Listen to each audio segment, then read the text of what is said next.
अब नेक्स्ट है यहाँ पे index properties. Index properties basically हमें पढ़ने क्यों है? तो यहाँ पे जैसे लिखा हुआ है कि हम क्या करते हैं कि सॉइल का जो बिहेवियर होता है वो हम पहचान लेते हैं। मतलब इंडेक्स प्रॉपर्टीज से हम क्या करते हैं, सॉइल का बिहेवियर, जो डिफरेंट डिफरेंट बिहेवियर्स होते हैं वो हम पहचान लेते हैं। जैसे कि यहाँ पे स्ट्रेंथ है, स्ट्रेंथ पहचान सकते हैं। लोड बेयरिंग कैपेसिटी, स्वेलिंग और श्रिंकेज, सेटलमेंट एक्सेट्रा, ये सब चीजें हम पहचान सकते हैं। अब यहाँ पे क्या है कि इसको ऐसे रिलेट कर सकते हैं, जैसे हमने बिल्डिंग मटेरियल पढ़ा था, वहां पे हमने सीमेंट के बारे में पढ़ा था। हमने ये जाना था कि पार्टिकल से जितने, मतलब सीमेंट के जो है जितना फाइन होगा वहां पे स्ट्रेंथ उतनी ज्यादा आएगी, इनिशियल सेटिंग टाइम उतना बढ़ जाएगा, और हीट जो है वो ज्यादा वहां से मतलब निकलेगी, एक्सोथर्मिक हो जाएगा, मतलब रिएक्शन ज्यादा एक्सोथर्मिक हो जाएगा। तो उसी तरीके से यहाँ भी है। अभी जैसे वहां पे हमने पार्टिकल्स में इंटरफेरेंस करके, साइज में इंटरफेरेंस करके पता कर लिया था, तो उसी तरीके से ये प्रॉपर्टीज भी यहाँ पे है कि सॉइल की तुम इंडेक्स प्रॉपर्टीज तुम्हें पता चल जाएंगी, तो उनसे तुम पहचान सकते हो कि सॉइल कैसे बिहेव करेगा।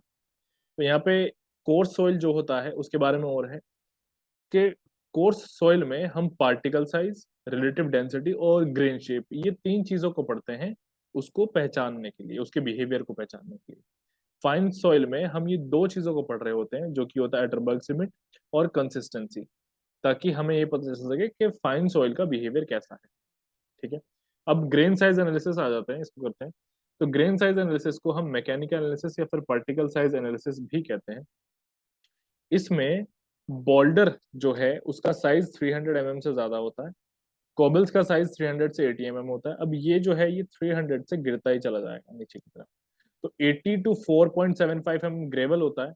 अच्छा, एक चीज और बता दूं, यहाँ पे 80 से लेके, जो तुम देख रहे हो 80 से लेकर के और 75 माइक्रोन तक, ठीक है, ये हमारे पास में होता है कोर्स ग्रेन्ड सॉइल। इसको याद रखना कि जो कोर्स ग्रेन्ड सॉइल है वो हमारे पास 80 mm से 75 माइक्रोन तक होता है। अब इसी कोर्स ग्रेन्ड सॉइल के अंदर और भी चीजें आ जाती हैं, जैसे कि ग्रेवल आ जाता है कोर्स ग्रेन्ड सॉइल में, और सैंड भी आ जाता है। ठीक है। फाइन में दो चीजें आती हैं, सिल्ट और क्ले, और कोर्स में दो चीजें आती हैं, ग्रेवल और सैंड, ये याद रखना। अब फर्दर यहाँ पे और क्लासिफिकेशन जो है होता है, जैसे कि 80 mm से लेकर के 4.75 mm तक ग्रेवल होता है पहले, फिर 4.75 से 2 mm तक कोर्स सैंड होता है, देन 2 mm से 0.425 mm तक मीडियम सैंड होता है, फिर 0.425 mm से 75 माइक्रोन तक फाइन सैंड होता है। ये सारी वैल्यूज तुम लोग याद कर लेना, प्री में बहुत आया है, यहाँ पे मैं प्रीवियस ईयर क्वेश्चन जो है मेंशन कर देता हूँ। अब आगे देखो, 75 माइक्रोन से 2 माइक्रोन तक सिल्ट होता है, और लेस देन 2 माइक्रोन हमारे पास में क्ले हो जाता है। तो ये सब साइजेस अच्छे से तुम्हें रटे हुए होने चाहिए। अब अगर मैं 80 टू 20 तक बात करूं, तो तुम देख सकते हो 80 टू 20 mm कोर्स ग्रेवल होता है। यहाँ पे ग्रेवल का जिक्र है ना, ग्रेवल का जिक्र कितने से कितने तक है, 80 से 4.75 तक। अब इसमें भी कोर्स और फाइन ग्रेवल आ जाता है। तो यहाँ पे 80 टू 20 mm जो होगा वो तुम्हारा कोर्स ग्रेवल होगा, एंड देन 20 टू 4.75 mm जो होगा वो तुम्हारा फाइन ग्रेवल होगा। ठीक। यहाँ तक आई होप सभी को क्लियर हो गया होगा। चलो अब आगे देखते हैं। यहाँ पे हमारे पास में है सीव एनालिसिस। सीव एनालिसिस फर्दर डिवाइडेड है दो पार्ट्स में। अब यहाँ सीव एनालिसिस में सबसे पहले वाले में जो है हमारे पास कोर्स सीव एनालिसिस, मैंने यहाँ पे पूरा एकदम क्रक्स की तरह से लिखा हुआ है, एक भी पॉइंट नहीं छूटा, और बहुत ही शॉर्ट और सिंपल तरीके से लिखा है। ग्रेवल्स के लिए अडॉप्ट किया जाता है कोर्स सीव एनालिसिस, फाइन सीव एनालिसिस जो है वो सैंड के लिए अडॉप्ट किया जाता है। यहाँ पे जो सीव का साइज होता है वो होता है 80-20-10, ये एमएम में है, 4.75 mm। टोटल सीव्स यहाँ पे जो कोर्स सीव होते हैं हमारे पास वो 4 होते हैं। तो एक बार प्रीवियस ईयर में क्वेश्चन आया था, खैर ये वाला क्वेश्चन आया था इंजीनियरिंग सर्विसेज में जितना मुझे ध्यान है, तो वहां पे पूछा गया था कि कितने सीव जो हैं होते हैं कोर्स एनालिसिस। तो टोटल 4 होते हैं, इसीलिए यहाँ पे मैंने 4 लिखा है।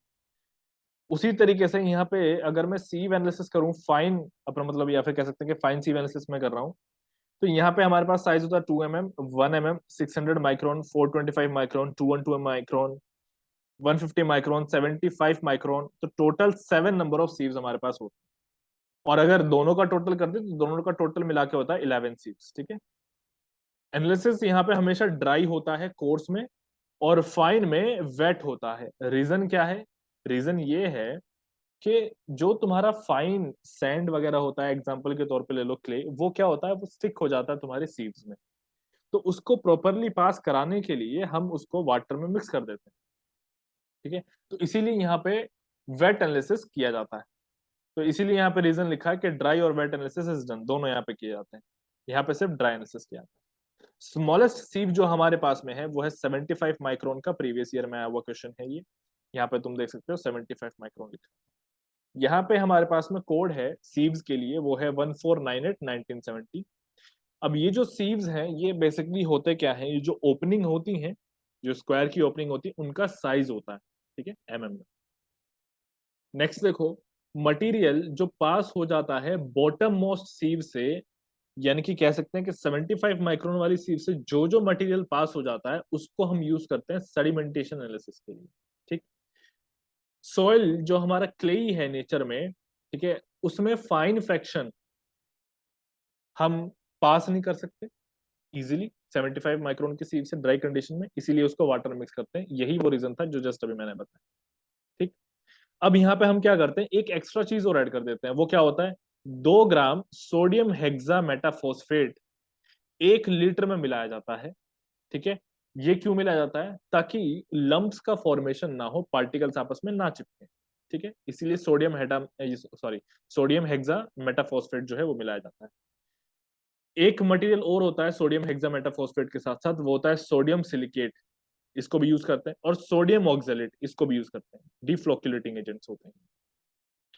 अब जो मटेरियल है जो पास हो चुका है उसको छोड़ दो, और जो मटेरियल रिटेन कर गया हर एक सीव पे, उसको हम परसेंटेज में निकाल लेते हैं।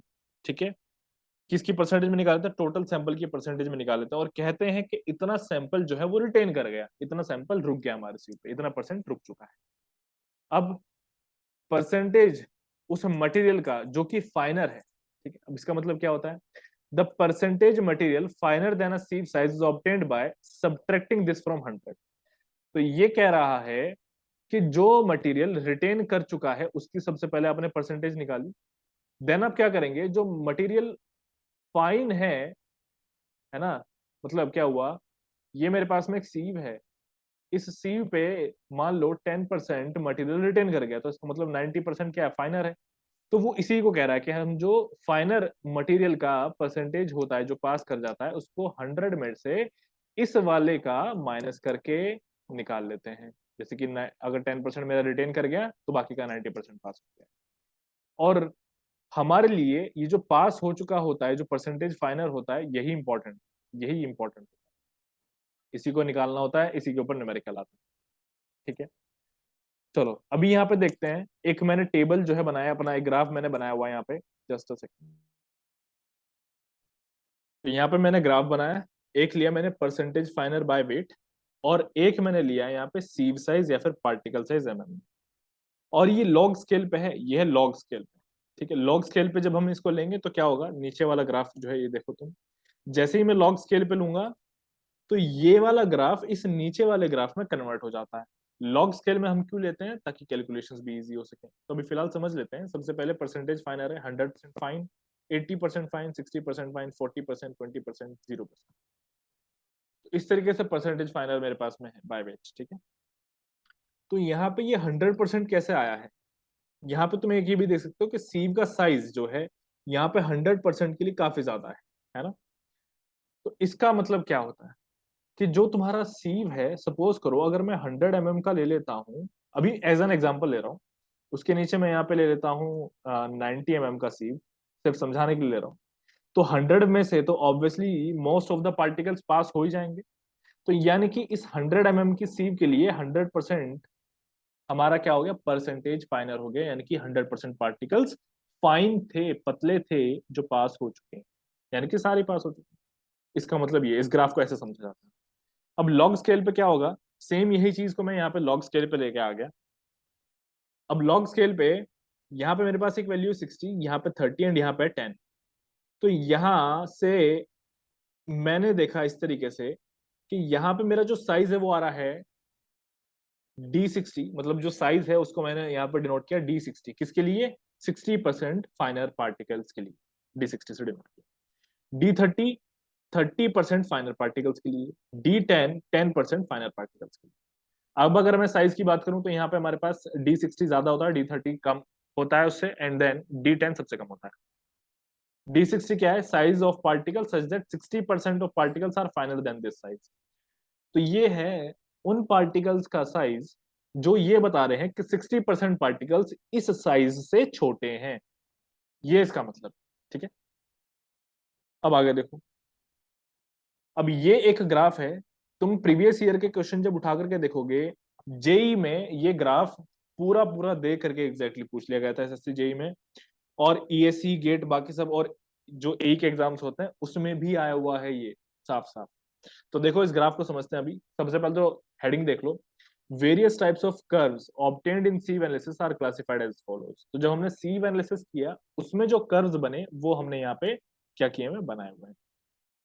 तो इसमें एक कर्व हमारे पास यहाँ है, एक कर्व ये है ग्रीन से, एक कर्व नीचे है और ग्रीन से, एक कर्व ये है, एक कर्व ये है। ठीक है, तो ये सब हमारे पास कर्व्स जो है यहाँ पे। यहाँ पे साइज है, यहाँ पे इंक्रीज हो रहा है इस साइड में डिक्रीज हो रहा है, जैसे कि तुम देख सकते हो ऊपर भी यही तो हो रहा था। यहाँ पे 10 9 8 7 यानी कि इस साइड में डिक्रीज हो रहा है। ठीक है, तो यहाँ पे भी बिल्कुल उसी तरीके से है। अब समझना कैसे है इसको। तो सबसे पहले मैं तुम लोगों को एक चीज बता दूं, यहाँ पे कर्व्स की मैंने नंबरिंग की है। ये मेरा कर्व ए है, थोड़ा ध्यान से देखते रहना। ये मेरा कर्व ई है, ये मेरा कर्व बी है, ये मेरा कर्व सी है, ये मेरा कर्व डी है। अब जो कर्व ए है उसको मैं कह रहा हूँ वेल ग्रेडेड। अभी जो वर्ड्स है ना, जैसे कि आ रहा है कहीं पे वेल ग्रेडेड, यहाँ पे नीचे आ रहा है यूनिफॉर्मली या फिर पुअरली ग्रेडेड, तो इनके मतलब भी हमें समझने हैं, बहुत ज्यादा जरूरी है कॉन्सेप्ट ये जानना। तो वेल ग्रेडेड कर्व है हमारा सबसे पहला ए। दूसरा कर्व है बी, जो कि है पुअरली या फिर यूनिफॉर्मली ग्रेडेड। अब बी कहाँ है? यहाँ पे है बी, इसको मैं हाईलाइट करके दिखाता हूँ। यहाँ पे बी है, ये देखो। ठीक, उसके बाद में हमारे पास में आ जाता है यहाँ पे सी, जो कि है पुअरली ग्रेडेड। ये देखो यहाँ पे सी पुअरली ग्रेडेड। तो हमारे पास में दो हो चुके हैं, एक हो गया बी और एक हो गया सी, दोनों ही पुअरली ग्रेडेड है या फिर यूनिफॉर्मली ग्रेडेड है। बस रीजन यहाँ पे क्या है, और यहाँ पे मतलब क्या एक्सप्लेनेशन है। यहाँ पे तुम देखोगे कोर्स सॉइल लिखा है, यहाँ पे फाइन सॉइल लिखा है। तो तुम देख भी सकते हो जो हमारा बी वाला कर्व है, ये रहा बी वाला कर्व, ये कहाँ पे बनाया गया है? ये इंक्रीजिंग के साइड में बनाया है, यानी कि साइज बड़ा है तो ऑब्वियसली कोर्स सॉइल है। सी वाला डिक्रीजिंग की साइड में बनाया हुआ है तो ऑब्वियसली साइज छोटा है, तो ये हमारा फाइन सॉइल है। इसके बाद आगे देखो, curve D gap graded soil है। ये है हमारा कर्व डी, इस तरीके से ये है गैप ग्रेडेड। कर्व ए और ई सिमिलर ग्रेडेड सॉइल है, ये रही दोनों। कर्व ए और ई दोनों के दोनों सिमिलर ग्रेडेड। अब इनको समझना है कि कैसे मैं अपने कर्व को देख करके पहचान पा रहा हूं कि कौन सा कर्व कौन सी सॉइल का है। ये चीज हमें जाननी है, रटना नहीं है। तो देखो इसके लिए क्या एक तरीके से रूल्स हैं, वो थोड़ा सा बता देता हूं। जिस कर्व की लेंथ ज्यादा होगी वो कर्व उतना ही ज्यादा अच्छी तरह से ग्रेडेड होगा। ठीक है, जैसे कि तुम देख सकते हो कि ए की लेंथ बहुत ज्यादा है, ए यहां से शुरू हो रहा है अप्रोक्सीमेटली एंड यहां तक जा रहा है, तो सबसे ज्यादा लेंथ इसी की है, तो इसीलिए ये हुआ है वेल ग्रेडेड।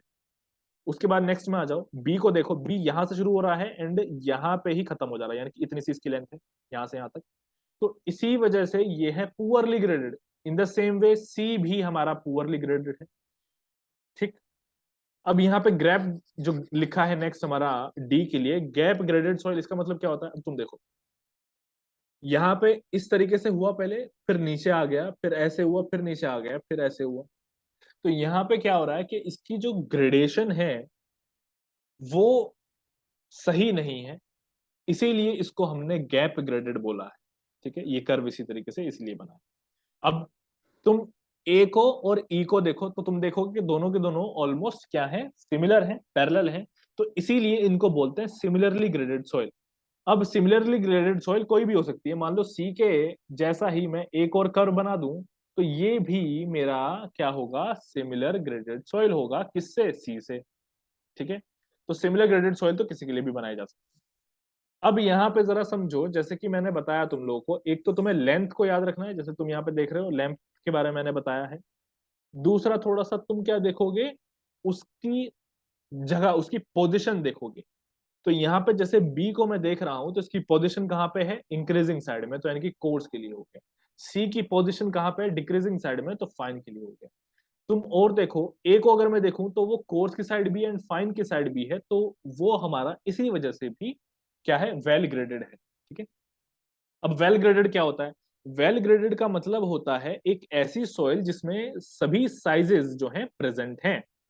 और पुअरली ग्रेडेड या फिर यूनिफॉर्मली ग्रेडेड क्या होता है, इसमें प्रेडोमिनेंटली कोई एक पर्टिकुलर साइज ही प्रेजेंट होता है। अब अगर मैं गैप ग्रेडेड की बात करूं तो इसमें कुछ पार्टिकल्स मिसिंग होते हैं, कुछ साइज के पार्टिकल्स जो हैं वो मिसिंग होते हैं। ठीक है। अब ट्रिक्स देख लो, यहाँ पे कुछ जो मैंने जैसा भी रूल्स तुम लोगों को बताया वही लिखे हैं कि पोजीशन जो होगा कर्व का वो इंडिकेट हमें करेगा कि ये किस तरह की सॉइल है, जैसे कि मैंने बताया था कोर्स सॉइल है या फाइन सॉइल है। इसके बाद शेप जो होगा कर्व का वो हमें ग्रेडेशन बताएगा। ठीक है। अब as slope of curve decreases gradation increases, तो जैसे जैसे कर्व का स्लोप डिक्रीज होता है ग्रेडेशन इंक्रीज होता है। ठीक है। चलिए अभी आगे देखते हैं D10 के बारे में। D10 बहुत इंपॉर्टेंट कॉन्सेप्ट है, प्रीवियस ईयर में बहुत बार आया है, डेफिनेशन पूछी गई है। अब D10 क्या कहता है, ये कॉन्सेप्ट कहता है कि ये इफेक्टिव साइज है पार्टिकल का। तो D10 क्या है, it is the effective size of particle. अब इफेक्टिव साइज होने का क्या मतलब है, इफेक्टिव साइज का मतलब ये होता है यहाँ पे कि D10 पार्टिकल अगर अकेला प्रेजेंट है, मतलब पूरी सॉइल में, मान लो मेरे पास में इतनी सारी सॉइल थी, उसमें से मैंने बहुत सारे पार्टिकल्स थे भैया, D60 भी था, D30 भी था, D10 भी था, तो मैंने क्या किया, बाकी सबको हटा दिया, हटा दो बाकी सब, लो जी बाकी सब मैंने हटा दिया, सिर्फ बच गया D10। तो D10 अकेला ही पूरी की पूरी सॉइल के जैसे बिहेव कर रहा होगा। ठीक है ना। तो D10 पार्टिकल अगर वहां पे प्रेजेंट है तो वो एक तरीके से पूरी सॉइल जो थी तुम्हारी वैसे ही बिहेव कर रहा होगा, उसको हम D10 पार्टिकल कहते हैं या फिर इफेक्टिव साइज ऑफ पार्टिकल कहते हैं। तो डेफिनेशन भी है यहाँ पे, effective size of particle that is particle sizes which if present alone will cause the same effect as is caused by the soil, जैसे मैंने अभी बताया। तो ये हमारे पास में एक हो जाता है। इसके बाद नेक्स्ट देख लो, हमारे पास कुछ डेफिनेशंस हैं, ये रही, फॉर्मूले भी कह सकते हो, न्यूमेरिकल में काम आएगा और प्रीवियस ईयर क्वेश्चंस में तो बहुत आया है। तो कोफिशिएंट ऑफ यूनिफॉर्मिटी जिसको हम डिनोट करते हैं CU से, इसका फॉर्मूला होता है D60/D10। एक होता है कोफिशिएंट ऑफ कर्वेचर जिसको हम CC से डिनोट करते हैं, उसका फॉर्मूला होता है D30²/D60 × D10। अब ये कौन सी चीजें क्या है ना। D30 साइज ऑफ पार्टिकल जिसमें क्या होता है कि 30% पार्टिकल्स ही फाइन है, D60 60% पार्टिकल्स फाइन है, और D10 10% पार्टिकल्स ही फाइन। अब आ जाओ CU की वैल्यू अगर मेरी 1 हो जाए तो सॉइल जो है परफेक्टली यूनिफॉर्मली ग्रेडेड है, यानी कि कर्व जो है वो वर्टिकल हो जाएगा। ठीक है। अब CU की वैल्यू अगर 1 आ रही है तो इसका मतलब है, कह रहा है वो कि कर्व जो है वो वर्टिकल आ जाएगा। तो वर्टिकल कर्व होने का मतलब परफेक्टली क्या हो रहा है, ये यहाँ पे तुम देखो एक ही साइज प्रेजेंट है। कैसे भाई, यहाँ पे देखो, यहाँ पे कहीं साइज होगा तो वो एक ही साइज तो प्रेजेंट है, तो ये परफेक्टली क्या है, पुअरली ग्रेडेड है या फिर परफेक्टली यूनिफॉर्मली ग्रेडेड है। इसका मतलब ये हुआ है हमारा। अब आगे देखते रहो, इसमें कुछ वैल्यूज हैं, ये रही values most important, previous year में आई हैं और आगे भी आती रहेंगी। मोस्ट इंपॉर्टेंट वैल्यूज मेंशन कर देता हूँ। तो इसमें हमारे पास CU का वैल्यू है >4, तो वो वेल ग्रेडेड ग्रेवल है। और CU का वैल्यू अगर >6 है तो वो वेल ग्रेडेड सैंड है। मैं यहाँ पे ट्रिक बता रहा हूं तुम्हें, जहां पे भी देखो >6 आ जाएगा तो वो वेल ग्रेडेड सैंड होगा, जहां पे भी CU >4 होगा वो वेल ग्रेडेड ग्रेवल होगा। तो देखो यहाँ पे CU >4 वेल ग्रेडेड ग्रेवल है, CU >6 है तो वो हमारा वेल ग्रेडेड सैंड है। बाकी जो ये है कोफिशिएंट ऑफ कर्वेचर, ठीक, ये हमेशा 1 to 3 ही रहेगा, चाहे वो तुम्हारा सैंड हो या तुम्हारा ग्रेवल हो, इसको याद रखना। तो चलो इसके बाद आगे उसने लिखा है larger the value of CU के वैल्यू जितनी भी लार्जर होगी, larger the range of particles in soil, तो पार्टिकल्स का रेंज उतना ही ज्यादा बढ़ जाएगा सॉइल में। नेक्स्ट देखो, कैलकुलेशन ऑफ परसेंटेज फाइनर।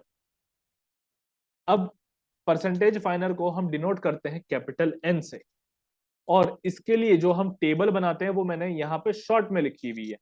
हम लोगों को क्या करना है, टेबल को ही रटना है। सबसे पहले तो ये समझो कि कौन सा कॉलम किस जगह पे आ रहा है, बस उतना तुम लोगों ने समझ लिया तो तुम्हारा ऑलमोस्ट 80% हो गया सॉल्यूशन, परसेंटेज फाइनल निकालने का। बस आगे तुम्हारी मैथमेटिक्स कितनी अच्छी है वो जो है आगे 20% करवा देगा सॉल्व।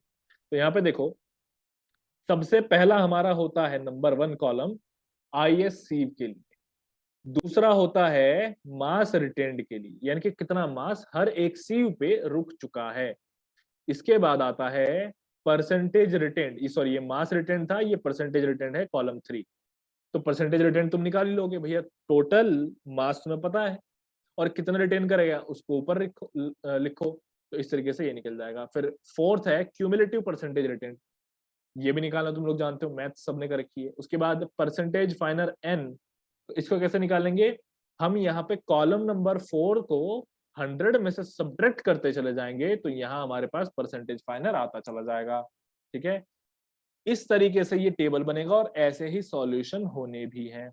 तो इसका क्वेश्चन मैं वैसे एक करवाऊंगा तुम लोगों को, लेकिन ये मैंने यहाँ पे शॉर्ट में लिखा हुआ है, बिकॉज जैसे मैंने तुम लोगों को लास्ट टाइम बताया था कि यहाँ पे जियोटेक के जो नोट्स हैं ये एकदम क्रिस्प टू द पॉइंट है, जो प्री और मेंस दोनों को सूट कर रहे हैं। तो यहाँ पे जब प्री का एग्जाम होगा तो भी मेरा टाइम वेस्ट नहीं होगा, तो भी मैं सब समझ लूंगा, जब मेंस का एग्जाम होगा तो भी मुझे यहाँ पे सब समझ में आ जाएगा। अब हम करते हैं अपना सेडिमेंटेशन एनालिसिस। ये सेडिमेंटेशन एनालिसिस जो है ये स्टोक्स लॉ के ऊपर बेस्ड है। प्रीवियस ईयर में जेई के एग्जाम में मेंस में पूरा पूरा सेडिमेंटेशन एनालिसिस जो है लिखने के लिए आ गया था, ऐसे ही हमारे इंजीनियरिंग सर्विसेज में भी आया था, उसमें तो ये फॉर्मूला जो था ये ड्राइव ही करवा लिया था उसमें मेंस में। चलो अभी देखो, तो एनालिसिस जो है ये स्टोक्स लॉ के ऊपर बेस्ड है। इसमें क्या होता है, एक सिंगल स्फेयर जो होता है उसको हम अलाउ करते हैं कि वो ऊपर से पानी में, कोई भी लिक्विड ले लो, पानी नहीं कोई भी लिक्विड ले लो, उस लिक्विड में छोड़ दिया जाता है, उसको अलाउ करते हैं हम कि वो जो है नीचे गिरता है। अब जो लिक्विड होता है वो इनफाइनाइट होता है, इनफाइनाइट होने का मतलब उसकी डेप्थ जो है वो इनफाइनाइट है, डेप्थ उसकी लिमिटेड है ही नहीं। अब यहाँ पे कोई इंटरफेरेंस भी नहीं होता। इंटरफेरेंस का मतलब है कि सपोज करो यहां से मैंने बॉल को नीचे डाला तो इसके आसपास कुछ भी इंटरफेरेंस, कोई भी पार्टिकल किसी भी तरह का नहीं होगा, सिर्फ लिक्विड जो है यहाँ पे होगा। इसका कहने का मतलब ये है। तो अब क्या हो रहा है कि पार्टिकल हमारा जो है स्फेयर जो फिलहाल यहाँ पे है उसको हमने ऊपर से ड्रॉप कर दिया, लिक्विड में है वो भी विदाउट एन इंटरफेरेंस। ठीक है, उसकी जो वेलोसिटी होगी वो बढ़ती चली जाएगी, हम क्या देख रहे होंगे कि उसकी वेलोसिटी ड्रॉप करते ही बढ़ती चली जा रही है, लेकिन कुछ टाइम के बाद जो उसकी वेलोसिटी होगी वो एक कांस्टेंट वैल्यू में बदल जाएगी, तो यानी कि वेलोसिटी हो जाएगी यहाँ पे कांस्टेंट। अब ये जो कांस्टेंट वेलोसिटी है जिसको हम क्या करते हैं, मेंटेन करते हैं। ठीक है, किसको मेंटेन करते हैं, कांस्टेंट वेलोसिटी को जो हम मेंटेन करते हैं, ये टर्मिनल वेलोसिटी भी कहलाती है। कब कहलाती है, यहाँ पे एक्चुअली में होता क्या है, कुछ बाउंड्री कंडीशंस अप्लाई हो जाती है। देखो, जब एक्सपेरिमेंट परफॉर्म हो रहा होगा तो कभी भी ऐसा नहीं होगा कि तुम्हारे पास में इनफाइनाइट मीडियम है, इनफाइनाइट डेप्थ है उसकी लिक्विड की, कभी नहीं होगा, तुम्हारे पास हमेशा फाइनाइट होगा। तो इसी वजह से एक रेस्ट्रिक्शन तो यहाँ पे यही आ गया, डेप्थ वाला। दूसरा रेस्ट्रिक्शन उसने कहा कि कुछ भी इंटरफेरेंस नहीं होना चाहिए। लेकिन होता क्या है एक्चुअली में कि जो ये डायमीटर होता है ये भी उतना ज्यादा नहीं होता, थोड़ी सी वॉल्स जो है इनका भी असर पड़ता है। तो इसी वजह से यहाँ पे चूंकि कुछ रेस्ट्रिक्शंस टाइप आ चुके हैं तो इसको हम बोलते हैं टर्मिनल वेलोसिटी। इसी वेलोसिटी को, जो कांस्टेंट वेलोसिटी है जो नीचे जाते रहती है, इसको हम बोलते हैं टर्मिनल वेलोसिटी। ठीक है, अब इस टर्मिनल वेलोसिटी को हम फाइंड आउट कैसे करते हैं, तो इसके लिए हमारे पास फॉर्मूला है v equals to rho S minus rho डब्ल्यू। ये रो डब्ल्यू है, यहाँ पे हैंड राइटिंग थोड़ा सा जो है माफ कर देना। तो ये है rho S minus rho W G D square upon 18 mu. Particle का साइज जो होता है जिसपे ये फॉर्मूला एप्लीकेबल है वो है 0.2 से लेकर के 0.0002 mm।